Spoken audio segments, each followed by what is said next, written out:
पुरुषाय विद्महे महादेवाय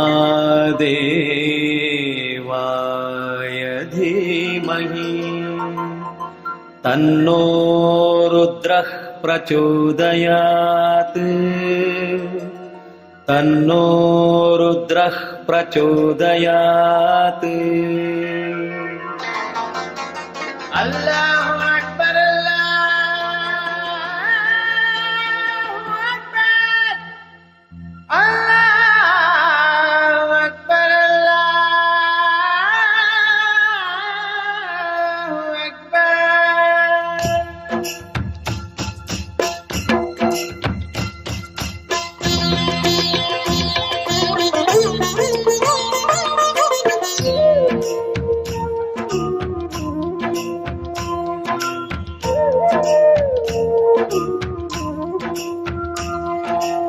ಈಶ್ವರ ಅಲ್ಲ ನೀನೇ ಎಲ್ಲ, ನಿನ್ನ ಪದಗಳೇ ತತ್ವದ ಮೂಲ. ತೆರೆದು ನೀನು ಅರಿವಿನ ಬಾಗಿಲ, ಎಲ್ಲ ಮನಗಳ ಬೆಳಗಿದೆ ಎಲ್ಲ. ಈಶ್ವರ ಅಲ್ಲ ನೀನೇ ಎಲ್ಲ, ನಿನ್ನ ಪದಗಳೇ ತತ್ವದ ಮೂಲ. ತೆರೆದು ನೀನು ಅರಿವಿನ ಬಾಗಿಲ, ಎಲ್ಲ ಮನಗಳ ಬೆಳಗಿದೆ.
ನಮಸ್ಕಾರ ಮಹಾದೇವ್ ಭಟ್ರಿ. ನಮಸ್ಕಾರ.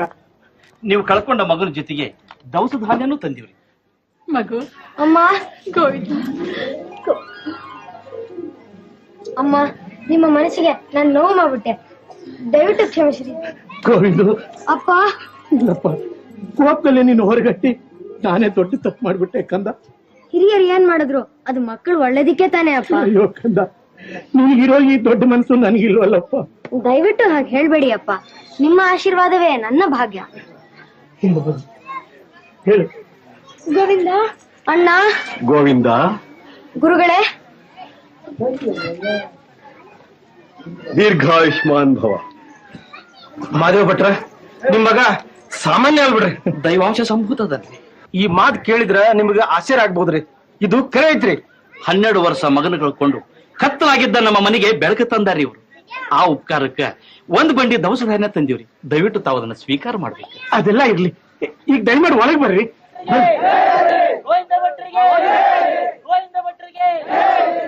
ಬರ್ರಿ ಬರ್ರಿ, ಕೂರಿ. ಇರ್ಲಿ. ಮಹಾದೇವ್ ಭಟ್ರ, ನಿಮ್ಗೊಂದ್ ಮಾತು ಹೇಳ್ತೀನಿ, ತಾವು ತಪ್ಪು ತಿಳ್ಕೊಬೇಡ್ರಿ. ಹೇಳ್ರಿ. ನಿಮ್ ಮಗನ್ನ ಅವನ ದಾರಿಯೊಳಗ ಅವನ್ನ ಬಿಟ್ಟು ಬಿಡ್ರಿ.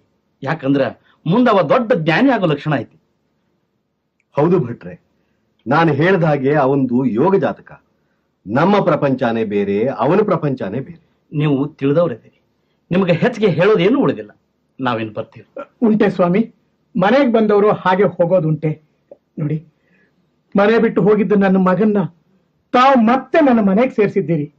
ನಮ್ಮ ಆತಿಥ್ಯನ ತಾವು ಸ್ವೀಕರಿಸೇ ಹೋಗಬೇಕು. ಹಬ್ಬದ ಅಡಿಗೆ ಮಾಡಿಸ್ತೀನಿ. ಹಾಗೆ ನಂದೊಂದು ಮನವಿ. ಏನ್ ಹೇಳ್ರಿ? ನನ್ನ ಮಗ ನನ್ನ ಮನೆಗೆ ಬಂದದ್ದೇ ನನಗೊಂದು ದೊಡ್ಡ ಆಸ್ತಿ ಬಂದ ಹಾಗಾಗಿದೆ. ದಯಮಾಡಿ ತಾವು ತಂದಿರೋ ಬಂಡಿ ಧಾನ್ಯನ ತಾವೇ ತಗೊಂಡು ಹೋಗ್ಬೇಕು. ಆ ಧಾನ್ಯನ ನಾವು ನಿಮಗ್ ಕೊಟ್ಟಿಲ್ರಿ, ಅದನ್ನ ನಿಮ್ ಮಗನಿಗೆ ತಾಂಬೂಲ್ ರೂಪದೊಳಗೆ ಕೊಟ್ಟೆವು. ತಾಂಬೂಲನ ಒಲ್ಲೆ ಅನ್ಬಾರ್ದಲ್ಲ. ನೋಡಿ, ಮನೆಗೆ ಬಂದ ಧಾನ್ಯ ಲಕ್ಷ್ಮಿನ ಬೇಡ ಅಂತ ಹೇಳ್ಬೇಡಿ, ದೇವರ ಪ್ರಸಾದ ಅಂತ ಸ್ವೀಕರಿಸಿ. ಸಂತೋಷ ಸ್ವಾಮಿ, ಸಂತೋಷ. ಮಗು, ನಾನು ನಿನ್ನೇನೋ ಅಂತ ತಿಳ್ಕೊಂಡ್ಬಿಟ್ಟಿದ್ನಲ್ಲಪ್ಪ, ಏನು ಅಂತ ತಿಳ್ಕೊಂಡ್ಬಿಟ್ಟಿದ್ದೆ. ನನ್ನ ಊಹೆಗೂ ಮೀರಿ ಬೆಳೆದು ಬಿಟ್ಟೆ. ಇನ್ಮೇಲೆ ನಾನು ಯಾವತ್ತೂ ನಿನ್ ದಾರಿಗೆ ಅಡ್ಡ ಬರೋದಿಲ್ಲ.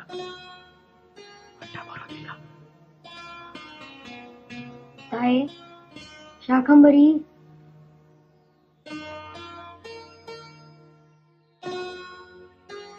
ಗುರುಗಳೇ ಗುರುಗಳೇ. ಓ, ನೀನಾ? ನಮಸ್ಕಾರ ಗುರುಗಳೇ. ಶಾಲೆ ಪ್ರಾರಂಭ ಆಗೋದಕ್ಕೆ ಮುಂಚೆನೆ ಬಂದಿದ್ಯಲ್ಲ, ಏನ್ ವಿಷಯ?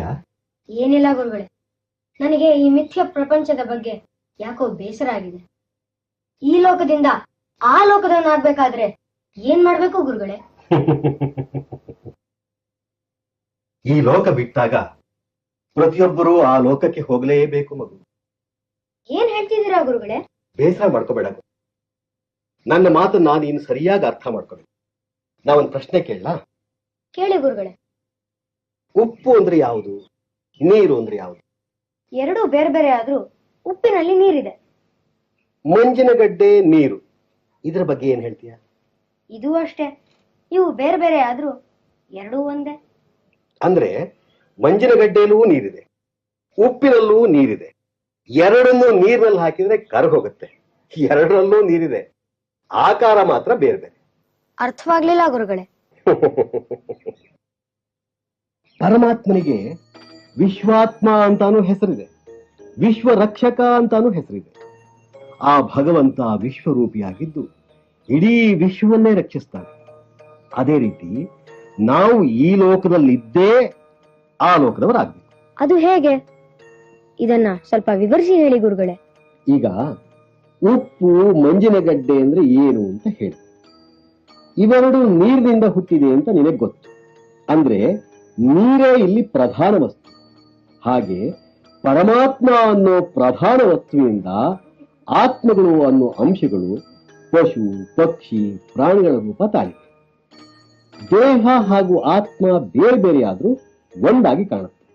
ಮಂಜಿನ ಗಡ್ಡೆಯಲ್ಲಿ ನೀರು ಹೇಗಿರುತ್ತೋ ಹಾಗೆ ನಮ್ಮ ದೇಹದಲ್ಲಿ ಆತ್ಮ ಅದೇ ರೀತಿ ಇರುತ್ತೆ. ಈ ದೇಹವನ್ನ ಭಕ್ತಿ ಜ್ಞಾನ ವೈರಾಗ್ಯಗಳಿಂದ ದಂಡಿಸಿದಾಗ ಆತ್ಮ ಪರಮಾತ್ಮನಲ್ಲಿ ಸೇರುತ್ತೆ. ನಾವು ದೈಹಿಕವಾಗಿ ಈ ಲೋಕದಲ್ಲಿ ಇದ್ದುಕೊಂಡೇ ಆತ್ಮವನ್ನು ಪರಮಾತ್ಮನಲ್ಲಿ ಬೆರೆಸಿ ನಾವು ಆಲೋಕದವರಾಗಬೇಕು. ಆತನೇ ಜೀವನ್ಮುಕ್ತ. ಇದನ್ನೇ ಆತ್ಮ ಸಾಕ್ಷಾತ್ಕಾರ ಅಂತ. ಆತ್ಮ ಸಾಕ್ಷಾತ್ಕಾರ ಪಡೆದವನೇ ಆತ್ಮಜ್ಞಾನಿಯಾಗುತ್ತಾನೆ. ಗುರುಗಳೇ, ಈ ಆತ್ಮ ಸಾಕ್ಷಾತ್ಕಾರ ಪಡೆಯೋದು ಹೇಗೆ? ಅದಕ್ಕೆ ಜಪ ಧ್ಯಾನ ಗುರುಪದೇಶ ಸಾಧನೆ ಸಂಯಮ ದೀಕ್ಷೆ ಇದೆಲ್ಲ ಬೇಕಾಗುತ್ತೆ. ಇದನ್ನ ಸಾಧಿಸೋ ದಾರಿ, ಅಂತಹ ಜ್ಞಾನಿಗಳ ಸಂಪರ್ಕ ಪಡೆಯೋದು ಹೇಗೆ ಗುರುಗಳೇ? ಅಂತಹ ಜ್ಞಾನಿಗಳು ಸಿದ್ಧ ಪುರುಷರು ಯಾವುದಾದ್ರೂ ಕಾಡು ಬೆಟ್ಟ ಗವಿಗಳಲ್ಲಿ ಇರ್ತಾರೆ. ಒಬ್ಬೊಬ್ಬರದು ಒಂದೊಂದು ರೀತಿಯ ಪದ್ಧತಿ. ಆ ಪದ್ಧತಿಗಳನ್ನೆಲ್ಲ ನೀನು ಅನುಸರಿಸಬೇಕಾಗತ್ತೆ, ಆಚರಿಸಬೇಕಾಗುತ್ತೆ. ಹಾಗೆ ಮಾಡಿದರೆ ಆತ್ಮ ಸಾಕ್ಷಾತ್ಕಾರ ಸಿಗತ್ತಾ ಗುರುಗಳೇ? ಸಿಗುತ್ತೋ ಸಿಗುವುದಿಲ್ಲವೋ ಈ ರೀತಿಯ ಸಂದೇಹಗಳನ್ನು ಮೊದಲು ಮನಸ್ಸಿನಿಂದ ದೂರ ಮಾಡಬೇಕು. ಸಾಧಿಸಿಯೇ ತೀರುತ್ತೇನೆ, ಸಾಧಿಸಲೇಬೇಕು ಅನ್ನೋ ದೃಢ ನಿರ್ಧಾರ ಇರಬೇಕು. ಅದಕ್ಕಾಗಿ ಶಕ್ತಿ ವಂಚನೆ ಇಲ್ಲದೆ ಶ್ರಮಿಸಬೇಕು, ಕ್ರಮಿಸಬೇಕು. ಆಗಲೇ ಆ ಸಾಕ್ಷಾತ್ಕಾರ ಸಿದ್ಧಿಸುತ್ತೆ. ಆತ್ಮ ಸಾಕ್ಷಾತ್ಕಾರಕ್ಕಾಗಿ ಮನೆ ಮಠ ಬಂಧು ಬಳಗ ಎಲ್ಲ ಬಿಟ್ಟು ಹೋಗ್ಬೇಕಾ ಗುರುಗಳೇ? ಮನೆ ಮಠ ಬಂಧು ಬಳಗ ಇವೆಲ್ಲ ಸಾಧಕನಿಗೆ ಬರೋ ಬಂಧನಗಳು. ಪ್ರಶಾಂತವಾದ ನಿರ್ಜನವಾದ ಪ್ರದೇಶದಲ್ಲಿದ್ದು ಸಾಧನೆ ಮಾಡಬೇಕು. ಅಥವಾ ಈ ಎಲ್ಲದರ ನಡುವೆ ಇದ್ದುಕೊಂಡೇ ಮನಸ್ಸನ್ನು ದೈವದತ್ತ ಪ್ರಚೋದಿಸಿ ಸಾಧಿಸಬಹುದು. ಆ ರೀತಿ ಸಾಧನೆ ಮಾಡುವ ಮೊದಲು ಏಕಾಂತ ಪ್ರದೇಶದಲ್ಲಿದ್ದು ಅಭ್ಯಾಸ ಮಾಡಬೇಕು, ಅಧ್ಯಯನವನ್ನು ಕೂಡ ಮಾಡಬೇಕು. ಆತ್ಮ ಸಾಕ್ಷಾತ್ಕಾರವನ್ನು ಪಡಿಬೇಕು ಅಂತ ನನಗೂ ಆಸೆ ಆಗಿದೆ. ಅದಕ್ಕೆ ವಯಸ್ಸಿನ ಮಿತಿ ಏನಾದ್ರೂ ಇದೆಯಾ ಗುರುಗಳೇ? ಆತ್ಮಜ್ಞಾನ ಸಿದ್ಧಿಗೆ ವಯಸ್ಸಿನ ಪ್ರಮೇಯವಿಲ್ಲ ಮಗು. ಶಂಕರಾಚಾರ್ಯರು ಬಾಲ್ಯದಲ್ಲೇ ಸನ್ಯಾಸತ್ವ ಸ್ವೀಕರಿಸಲಿಲ್ಲವೇ? ಇವೆಲ್ಲಕ್ಕಿಂತ ಮೊದಲು ಎಲ್ಲ ಮೋಹಗಳನ್ನು ಜಯಿಸಬೇಕು. ಅದಕ್ಕೆ ಶಂಕರಾಚಾರ್ಯರು ಸತ್ಸಂಗತ್ವೇ ನಿಸ್ಸಂಗತ್ವಂ, ನಿಸ್ಸಂಗತ್ವೇ ನಿರ್ಮೋಹತ್ವಂ, ನಿರ್ಮೋಹತ್ವೇ ನಿಶ್ಚಲತತ್ವಂ, ನಿಶ್ಚಲತತ್ವೇ ಜೀವನ್ಮುಕ್ತಿ ಅಂತ ಹೇಳಿದ್ದಾರೆ. ಸಜ್ಜನರ ಸಹವಾಸದಿಂದ ಇತರೆ ಸಹವಾಸಗಳು ದೂರವಾಗುತ್ತೆ. ಯಾವಾಗ ವ್ಯರ್ಥವಾದ ಇತರೆ ಸಹವಾಸಗಳು ದೂರವಾಗುತ್ತೋ ಆವಾಗ ಮೋಹ ಅನ್ನೋದು ನಾಶವಾಗುತ್ತೆ. ಯಾವಾಗ ಮೋಹ ನಾಶವಾಗುತ್ತೋ ಆಗ ಮನಸ್ಸು ನಿರ್ಮಲವಾಗಿ ನಿಶ್ಚಲವಾಗುತ್ತೆ. ಮನಸ್ಸು ನಿಶ್ಚಲವಾದರೆ ಜೀವನ್ಮುಕ್ತಿ ಸಿಗುತ್ತೆ. ಗುರುಗಳೇ, ತಮ್ಮಿಂದ ನನಗೊಂದು ಉಪಕಾರ ಆಗ್ಬೇಕು. ನನ್ನಿಂದ ಉಪಕಾರನೇ? ಏನ್ ಮಗುವುದು? ಗುರುಗಳೇ, ನಾನೀಗ ಆತ್ಮ ಸಾಕ್ಷಾತ್ಕಾರ ಮಾಡ್ಕೋಬೇಕು ಅಂತ ನಿರ್ಧಾರ ಮಾಡಿದ್ದೀನಿ. ಆದ್ರೆ ಅದೇನ್ ಹೇಳು. ನನ್ನ ಈ ನಿರ್ಧಾರಕ್ಕೆ ನನ್ನ ತಂದೆ ತಾಯಿ ಅಡ್ಡಿ ಮಾಡಿದ್ರೂ ಮಾಡಬಹುದು. ಅದಕ್ಕೆ ನೀವು ಅವ್ರನ್ನ ಒಪ್ಪಿಸ್ಬೇಕು. ನಿನ್ನ ಆಶಯವೇನೋ ದೊಡ್ಡದೆ, ಆದ್ರೆ ಇದು ಸಾಧ್ಯವೇ ಗೋವಿಂದ ಭಟ್ಟ? ಸಾಧನೆ ಮಾಡೋದಿಕ್ಕೆ ಸಂದೇಹ ಇರಬಾರ್ದು ಅಂತ ನೀವೇ ಹೇಳಿದ್ರಲ್ಲ ಗುರುಗಳೇ. ನೀವು ಹೇಳಿದ ಹಾಗೆ ಎಲ್ಲ ಬಂಧನಗಳನ್ನು ಕಳ್ಕೊಂಡು ಬೆಟ್ಟ ಗುಡ್ಡಗಳಲ್ಲಿ ಸೇರಿ ಸಂತ ಸಾಧು ಸತ್ಪುರುಷರ ಸೇವೆ ಮಾಡೋದಿಕ್ಕೆ ನಿಮ್ಮ ಸಹಾಯ ಬೇಕು. ಈ ವಿಷಯದಲ್ಲಿ ನಾನು ಮೂರನೇ. ನನಗೇನು, ನಾನು ಏನು ಬೇಕಾದ್ರೂ ಹೇಳಬಹುದು. ಆದ್ರೆ ಹೆತ್ತ ಕರು, ಬೆಳೆಸಿದ ಮನಸ್ಸು ಈ ಎರಡೂ ಈ ವಿಷಯ ತಿಳಿದ್ರೆ ಒಪ್ಕೊಳ್ಳೋದಿಲ್ಲ ಅನ್ಸುತ್ತೆ. ತಾವು ಹಿರಿಯರು, ನೀವು ಹೇಳಿದ್ರೆ ನನ್ನ ತಂದೆ ತಾಯಿ ಖಂಡಿತ ಒಪ್ಕೋತಾರೆ. ದಯವಿಟ್ಟು ನೀವು ಒಪ್ಪಿಸ್ಲೇಬೇಕು. ಎಲ್ಲ ಪರಮಾತ್ಮ ಇಚ್ಛೆ. ಏನು ಪ್ರಯತ್ನ ಮಾಡೋಣ.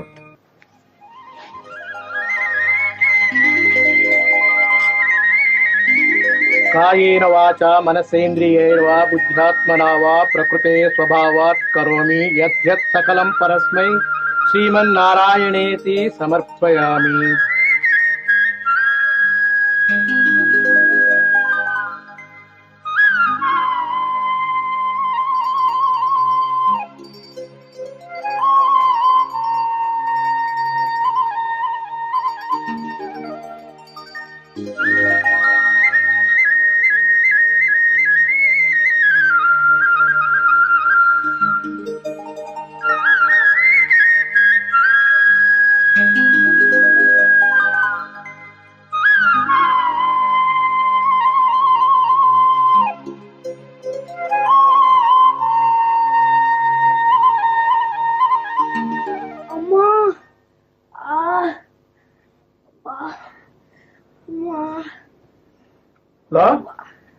ಬಾಳ, ಯಾಕೋ ಹೀಗ್ ಕೂತಿದೀಯಾ?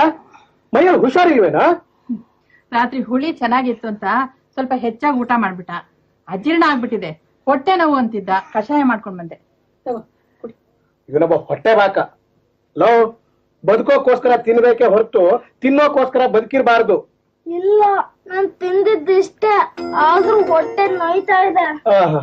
ಊಟದ ಮೇಲೆ ಇರೋ ಆಸೆ ಪಾಠದ ಮೇಲೂ ಇರ್ಬೇಕಪ್ಪ. ಅವ್ರವ್ರು ಪಡ್ಕೊಂಡ್ ಬಂದಿದ್ದು ಅವ್ರಿಗೆ, ಸುಮ್ನೆ ಅವ್ನ್ ಯಾಕೆ ದೂಷಿಸ್ತೀರಾ? ನೋಡೋ, ಅದು ನಮ್ಮ ಮೈಗಳ್ತನ ಮುಚ್ಕೊಳಕ್ಕೆ ಹೇಳೋ ಮಾತು ಅಷ್ಟೇ. ನಮ್ ಗೋವಿಂದ ಓದೋದ್ರಲ್ಲಿ ಎಷ್ಟು ಮುಂದೆ ಇದ್ದಾನೆ, ಇವ್ರನ್ನೆಲ್ಲ ಆಸಕ್ತಿನೇ ಇಲ್ಲ. ಬಾಳ, ಹೇಳ್ಮೇಲೆ ಹೋಗಿ ಆ ಕೊಣೆಲ್ ಮಲ್ಕೋ ಹೋಗು. ಅಲ್ಲ ರೀ, ಇವನ್ ಮುಂದೆನೆ ನಮ್ ಗೋವಿಂದನ ಹೊಗಳ್ತಿರಲ್ಲ, ಅವನ್ ಮನ್ಸಿಗೆ ನೋವಾಗೋದಿಲ್ವೇನೋ? ನೋವಾಗ್ಲಿ ಅಂತಲೇ ಹೇಳಿದ್ದು. ಆಗ್ಲಾದ್ರೂ ಒಳ್ಳೆ ಬುದ್ಧಿ ಬರುತ್ತೆ. ನಿಮ್ ಚುಚ್ಚು ಮಾತಿನಿಂದ ಅವನ್ ತಮ್ಮನ್ ಮೇಲೆ ದ್ವೇಷ ಬೆಳೆಸ್ಕೊಂಡ್ಬಿಟ್ರೆ ಆಗ ಮೂರ್ಖಂಗೆ ವಿದ್ಯೆಯನ್ನು ನೂರ್ಕಾಲ ಹೇಳಿದರೇನು, ಗೋರ್ಕಲ್ಲ ಮೇಲೆ ಮಳೆ ಸುರಿದಂತೆ ಅನ್ನೋ ಸರ್ವಜ್ಞನ ವಚನ ಸತ್ಯ ಅಂತ ತಿಳಿಯುತ್ತೆ. ಅವನ್ ಜಾತಕದಲ್ಲಿ ಹೇಗಿದೆಯೋ ಏನೋ. ಅಲ್ಲ ರೀ, ಓದೋರೆಲ್ಲ ಜ್ಞಾನಿಗಳಾಗ್ತಾರೇನೋ? ಇವನು ಜ್ಞಾನಿ ಆಗೋದೇನು ಬೇಡ, ವಿದ್ಯಾವಂತ ಬುದ್ಧಿವಂತನಾದ್ರೆ ಸಾಕು. ಜಾತಕದಲ್ಲಿ ವಿದ್ಯಾ ಯೋಗ ಇರ್ಬೇಕಲ್ಲ. ನೋಡು, ಜಾತಕ ಅನ್ನೋದು ಇವನು ಹೀಗಾಗಬಹುದು ಅಂತ ಹೇಳುತ್ತೀಯ ಹೊರತು ನೀನು ಹೀಗೆ ಬಾಳು ಅಂತ ಒತ್ತಾಯ ಮಾಡೋದಿಲ್ಲ. ಹಸಿವನ್ನು ಅಳಿಸೋದಕ್ಕೆ ಆಹಾರ ಇದ್ದ ಹಾಗೆ ಅಜ್ಞಾನವನ್ನು ಅಳಿಸೋದಕ್ಕೆ ಜ್ಞಾನ ಅನ್ನೋದು ಒಂದು ಇದ್ದೇ ಇರುತ್ತೆ. ಹಾಗೆ ಜಾತಕದಲ್ಲಿ ದೋಷ ಅಂತಿದ್ರೆ ಶಾಂತಿ ಅನ್ನೋ ಪರಿಹಾರನೂ ಇದೆ. ಅದೆಲ್ಲಕ್ಕಿಂತಲೂ ಹೆಚ್ಚಾಗಿ ದೈವಾನುಗ್ರಹ ಅನ್ನೋದೊಂದಿದೆಯಲ್ಲ, ಆ ದೈವಾನುಗ್ರಹಕ್ಕೆ ಪ್ರಾರ್ಥನೆ ಅನ್ನೋದೊಂದಿದೆಯಲ್ಲ. ಅದಿರ್ಲಿ, ನಮ್ಮ ಗೋವಿಂದ ಭಟ್ಟ ಎಲ್ಲಿ ಹೋದ?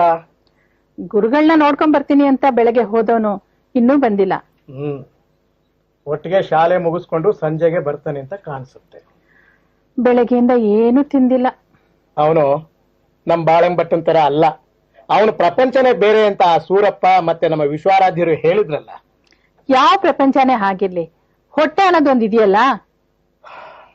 ನಮ್ಮ ಗೋವಿಂದನಿಗೆ ಅನ್ನದ ಹಸಿವಿಗಿಂತ ಜ್ಞಾನದ ಹಸಿವೆ ಹೆಚ್ಚಾಗಿದೆ. ಅಪ್ಪ, ಗುರುಗಳು ಬಂದಿದ್ದಾರೆ. ನಮಸ್ಕಾರ ಗುರುಗಳೇ. ನಮಸ್ಕಾರ. ಗೋವಿಂದು, ಪಾಠ ಮುಗಿತೇನಪ್ಪ? ಇವತ್ತು ಗುರುಗಳು ನನ್ನ ಜೀವನದ ಹಾದಿಯನ್ನೇ ಬದಲಾಯಿಸುವಂತ ಪಾಠ ಹೇಳಿದ್ದಾರೆ. ಇನ್ನು ಅದನ್ನ ಸರಿಯಾದ ರೀತಿಯಲ್ಲಿ ಸರಿಯಾದ ಸ್ಥಳದಲ್ಲಿ ಅಭ್ಯಾಸ ಮಾಡಬೇಕು ಅಷ್ಟೇ. ಅದಕ್ಕೆ ನಿಮ್ಮ ಅಪ್ಪಣೆ ಬೇಕು. ಇದೇನಪ್ಪ, ಹೊಸದಾಗಿ ಅಪ್ಪಣೆ ಕೇಳ್ತಾ ಇದ್ಯಾ? ಹೌದು ತಾಯಿ, ಈ ಅಭ್ಯಾಸ ಬಹಳ ಕಠಿಣವಾದದ್ದು, ಗಹನವಾದದ್ದು. ಹಲವಾರು ವರ್ಷಗಳೇ ಅಭ್ಯಾಸ ಮಾಡಬೇಕು. ಹಲವಾರು ವರ್ಷಗಳೇ? ಹೌದು ಭಟ್ರೆ. ಅದಕ್ಕೆ ನಿಮ್ಮಿಬ್ಬರ ಆಶೀರ್ವಾದ, ಅಪ್ಪಣೆ ಬೇಕಾಗಿದೆ. ನಮ್ಮ ಅಪ್ಪಣೆ? ಅಪ್ಪ, ಭವದ ವಿದ್ಯೆಗಿಂತ ಶಿವನ ವಿದ್ಯೆ ಶ್ರೇಷ್ಠ ಅಂತ ಗುರುಗಳು ನಂಗೆ ಹೇಳಿದ್ರು. ಈಗ ಅದನ್ನ ಸಾಧಿಸಲು ಕಾಡ್ನಲ್ಲಿ ಹೋಗಿ ಧ್ಯಾನ ಮಾಡೋಣ ಅಂತಿದ್ದೀನಿ. ಅಂದ್ರೆ ನೀನ್ ಸನ್ಯಾಸಿ ಆಗ್ಬೇಕು ಅಂತ ಇದೆಯೇನಪ್ಪ? ಇಲ್ಲ ತಾಯಿ, ಪ್ರಾಪಂಚಿಕ ವಿಷಯಗಳತ್ತ ಗಮನ ಕೊಡದೆ ತನ್ನ ಜೀವನನ ಸಾರ್ಥಕ ಪಡಿಸ್ಕೋಬೇಕು ಅಂತ ಇವನ ಆಸೆ. ಇಹದಲ್ಲಿದ್ದುಕೊಂಡೇ ಪರವನ್ನು ಕಾಣುವಂಥ ಆಸೆ. ಅದಕ್ಕೇನಂತೆ? ಮನೆಯಲ್ಲಿದ್ದುಕೊಂಡೇ ಭಗವಂತನ ಧ್ಯಾನ ಮಾಡಬಹುದಲ್ಲ ಗುರುಗಳೇ? ಮನೆಯಲ್ಲಿದ್ದು ಮನವನ್ನು ಗೆಲ್ಲುವುದು ಕಷ್ಟ. ಗುಡ್ಡಗಾಡುಗಳಲ್ಲಾದರೆ ಯಾವ ಬಂಧನವೂ ಇರೋದಿಲ್ಲ. ಇದೆಲ್ಲ ನಿನಗೆ ಯಾಕಪ್ಪ? ನೀನ್ ಏನೇ ಪೂಜೆ ಮಾಡು, ಏನೇ ಧ್ಯಾನ ಮಾಡು, ಅದನ್ನ ಇಲ್ಲಿದ್ಕೊಂಡೇ ಮಾಡು. ನಾವ್ಯಾರು ನಿಮ್ ದಾರಿಗೆ ಅಡ್ಡ ಬರೋದಿಲ್ಲ. ನೀವ್ ಯಾರು ಪ್ರತ್ಯಕ್ಷವಾಗಿ ಅಡ್ಡಿ ಮಾಡದೇ ಇದ್ರು ಪರೋಕ್ಷವಾಗಿ ನಿಮ್ಮ ಪ್ರೀತಿ, ವಾತ್ಸಲ್ಯ, ಮಮತೆ ಅಡ್ಡಿಯಾಗಿ ಬರೋದಿಲ್ವೇನಮ್ಮ? ಅದಕ್ಕೆ ನಿರ್ಜನವಾದ ಪ್ರದೇಶಕ್ಕೆ ಹೋಗಿ ಅಲ್ಲಿ ಧ್ಯಾನ ಮಾಡ್ಬೇಕು ಅಂತಿದ್ದೀನಿ. ಗೋವಿಂದು, ಈ ಮನೆಯಲ್ಲಿ ನಿನ್ನ ಧ್ಯಾನಕ್ಕೆ ಅಡ್ಡಿ ಆಗುತ್ತೆ ಅನ್ಸಿದ್ರೆ ನಮ್ಮ ತಂದೆ ಆ ಕಾಲದಲ್ಲಿ ಕಟ್ಟಿರೋ ಚಿಕ್ಕದಾದ ಮನೆ ಇದೆಯಲ್ಲ, ಅಲ್ಲಿ ನಿನಗೆ ಬೇಕಾದ ಎಲ್ಲ ವ್ಯವಸ್ಥೆನೂ ನಾನು ಮಾಡ್ಕೊಡ್ತೀನಿ. ಆ ಮನೆ ಹಾಳು ಬಿದ್ದಿದೆಯಲ್ಲ ಅಮ್ಮ, ನಮ್ ದೇಹ ಕೂಡ ಒಂದಲ್ಲ ಒಂದಿನ ಹಾಳ್ ಬೀಳೋದೇ ಅಲ್ವೇ? ಅದು ಹಾಳ್ ಬೀಳೋಕ್ ಮುಂಚೆನೆ ಗಟ್ಟಿ ಮಾಡ್ಕೋಬೇಕು. ಭಟ್ರೆ, ನಿಮ್ಮ ಮಗಂದು ಯೋಗ ಜಾತಕ ಅಂತ ಆ ದಿನಾನೇ ಹೇಳಿದ್ದೆ. ಅವನ ಆಸೆಗೆ ಮಣ್ಣು ಹಾಕ್ಬೇಕು. ಆದ್ರೂ ಇವನ್ನ ಬಿಟ್ಟು ನಾವ್ ಹೇಗ್ ಬಾಳೋದು? ನಾವಿರೋವರೆಗೂ ಅವನೆಲ್ಲೂ ಹೋಗೋದ್ ಬೇಡ. ನಮ್ಮ ನಂತರ ಅವನ್ ಇಷ್ಟ ಬಂದಾಗೆ ಏನ್ ಬೇಕಾದ್ರೂ ಮಾಡ್ಕೊಳ್ಳಿ. ಹೆತ್ತ ಕರುಳಿನ ತೊಳಲಾಟ ನನಗೂ ಗೊತ್ತು ತಾಯಿ. ನನ್ನನ್ನು ಸಹ ನನ್ನ ತಂದೆ ತಾಯಿಗಳು ಹೀಗೇ ತಡೆದಿದ್ದರು. ಆದ್ರೂ ನೀವೀಗ ಸಂಸಾರದಲ್ಲಿ ಇದ್ಕೊಂಡು ಜ್ಞಾನಿಗಳಾಗಿಲ್ವೇ? ಇವನು ನಿಮ್ ಹಾಗೆ ಸಾಧನೆ ಮಾಡಿದ್ರೆ ಆಗೋದಿಲ್ವೇ ಗುರುಗಳೇ? ನಿಮ್ಮ ದೃಷ್ಟಿಯಲ್ಲಿ ಹಾಗೆ ಕಾಣುತ್ತೆ. ನನ್ನ ದೃಷ್ಟಿಯಲ್ಲಿ ನಾನು ಸಂಸಾರದಲ್ಲಿ ಸಂಪೂರ್ಣ ಸೋತಿದ್ದೇನೆ. ನನ್ನಿಂದ ಆಗದ ಕಾರ್ಯ ನನ್ನ ಶಿಷ್ಯನಿಂದ ಆಗೋದಾದ್ರೆ ಈ ಜೀವ ನೆಮ್ಮದಿಯ ನಿಟ್ಟುಸಿರು ಬಿಡುತ್ತೆ. ಗುರುಗಳೇ, ಇವನಿಲ್ಲದೆ ನಾವು ತಾನು ಹೇಗೆ ಸುಖವಾಗಿ ಬಾಳೋದಕ್ಕಾಗುತ್ತೆ? ನೀವೇ ಹೇಳಿ. ಮಾರ್ಕಂಡೇಯನನ್ನು ಅವನ ತಂದೆ ತಾಯಿಗಳು ಮನೆ ಬಿಟ್ಟು ಹೋಗಬೇಡವೆಂದು ಹೇಳಿದ್ದಿದ್ರೆ ಆತ ಮರಣವನ್ನೂ ಗೆಲ್ಲುತ್ತಿರಲಿಲ್ಲ, ಚಿರಂಜೀವಿಯೂ ಆಗುತ್ತಿರಲಿಲ್ಲ. ನಿಜ. ಆದ್ರೆ ಅದು ಆ ಕಾಲ. ಧ್ರುವಕುಮಾರನನ್ನು ಆತನ ತಾಯಿ ತಪಸ್ಸಿಗೆ ಕಳುಹಿಸದೇ ಇದ್ದಿದ್ದರೆ ಧ್ರುವನಿಗೆ ನಕ್ಷತ್ರ ಪದವಿ ಸಿಕ್ಕುತ್ತಿರಲಿಲ್ಲ. ಪುರಾಣಗಳು ಓದೋಕೆ ಕೇಳೋಕೆ ಚೆನ್ನಾಗಿರುತ್ತೆ. ಪುರಾಣವೆಂದರೆ ಹಳೆಯದು ಅಂತ ಅರ್ಥವಲ್ಲ ತಾಯಿ. ಪುರ ನಭವತಿ ಅಂದ್ರೆ ಹಳೆಯದಾಗದೇ ಇರೋದು ಅಂತ ಅರ್ಥ. ಅವು ಹಳೆಯದೇ ಆಗಿದ್ದಿದ್ರೆ ನಾವು ಇಂದಿಗೂ ಪುರಾಣಗಳನ್ನು ಓದುತ್ತಿರಲಿಲ್ಲ. ಪ್ರಹ್ಲಾದ, ನಚಿಕೇತ ಇವರೆಲ್ಲ ಚಿಕ್ಕ ವಯಸ್ಸಿನಲ್ಲಿಯೇ ಭಗವಂತನ ಸಾಕ್ಷಾತ್ಕಾರ ಪಡೆಯಲಿಲ್ಲವೇ? ಅಮ್ಮ, ಶಂಕರಾಚಾರ್ಯರ ತಾಯಿ ಸ್ವತಃ ಒಪ್ಪಿಕೊಳ್ಳದಿದ್ದರೆ ಶಂಕರಾಚಾರ್ಯರು ಜಗದ್ಗುರುಗಳಾಗುತ್ತಿರಲಿಲ್ಲ. ತಾಯಿ, ನೀವಿಬ್ಬರೂ ದೊಡ್ಡ ಮನಸ್ಸು ಮಾಡಿ ಈ ನಿಮ್ಮ ಮಗನನ್ನು ಕಳಸ ಗ್ರಾಮಕ್ಕೆ ಜ್ಞಾನ ಕಳಶವನ್ನಾಗಿ ಮಾಡಿ.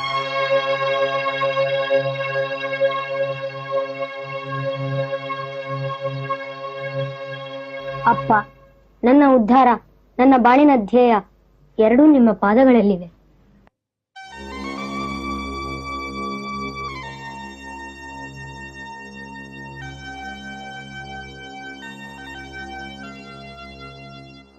ಆ ದಿನ ಬರಿಗೈಯಿಂದ ಮನೆ ಬಿಟ್ಟು ಹೊರಗೆ ಹೋದ ನಮ್ಮ ಗೋವಿಂದ ಯಾವ ರೀತಿ ಧಾನ್ಯದ ರಾಶಿಯ ಜೊತೆಗೆ ಹಿಂದಿರುಗಿ ಬಂದನೋ ಅದೇ ರೀತಿ ಈಗ ಜ್ಞಾನದ ರಾಶಿಯ ಜೊತೆಗೆ ಹಿಂದಿರುಗಿ ಬರುತ್ತಾನೆ.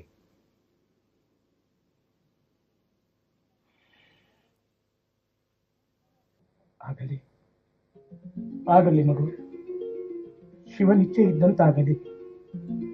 ಹೋಗಿ ಬಾ ಕಂದ, ಹೋಗಿ ಬಾ.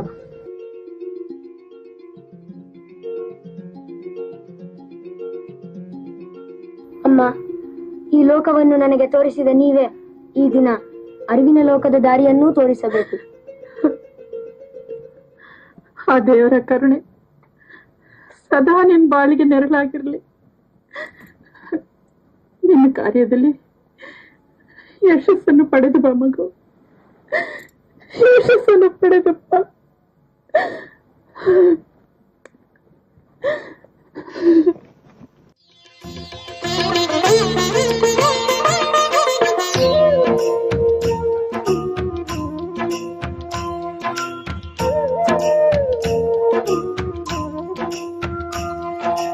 ಈಶ್ವರ ಅಲ್ಲ ನೀನೇ ಎಲ್ಲ, ನಿನ್ನ ಪದಗಳೇ ತತ್ವದ ಮೂಲ.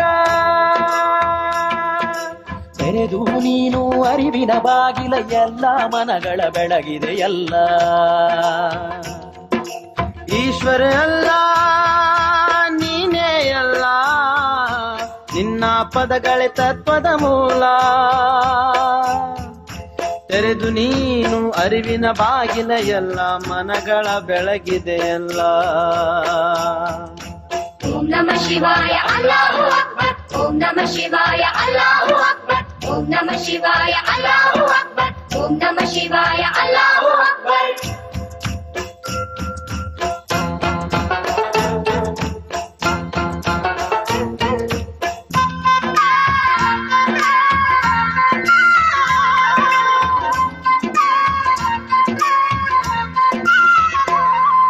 ಫಕೀರ ಜಂಗಮರೊಂದೇ ಎಂದೇ, ಕುರಾನು ಪುರಾಣ ಒಂದೇ ಎಂದೇ. ಫಕೀರ ಜಂಗಮರೊಂದೇ ಎಂದೇ, ಕುರಾನು ಪುರಾಣ ಒಂದೇ ಎಂದೇ. ನಮಾಜು ನಮನಗಳೊಂದು ಮಾಡಿದೆ, ಮಸೀದು ಮಂದಿರ ಬೆರೆಸಿ ತೋರಿದೆ. ಮಸೀದು ಮಂದಿರ ಬೆರೆಸಿ ತೋರಿದೆ. ಓಂ ನಮಃ ಶಿವಾಯ ಅಲ್ಲಾಹು ಅಕ್ಬರ್, ಓಂ ನಮಃ ಶಿವಾಯ ಅಲ್ಲಾಹು ಅಕ್ಬರ್, ಓಂ ನಮಃ ಶಿವಾಯ ಅಲ್ಲಾಹು ಅಕ್ಬರ್, ಓಂ ನಮಃ ಶಿವಾಯ ಅಲ್ಲಾಹು ಅಕ್ಬರ್.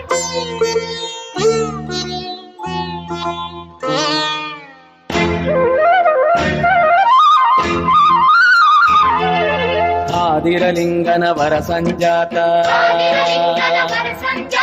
ಗುರು ಗೋವಿಂದರ ಕರ ಸಂಜಾತ.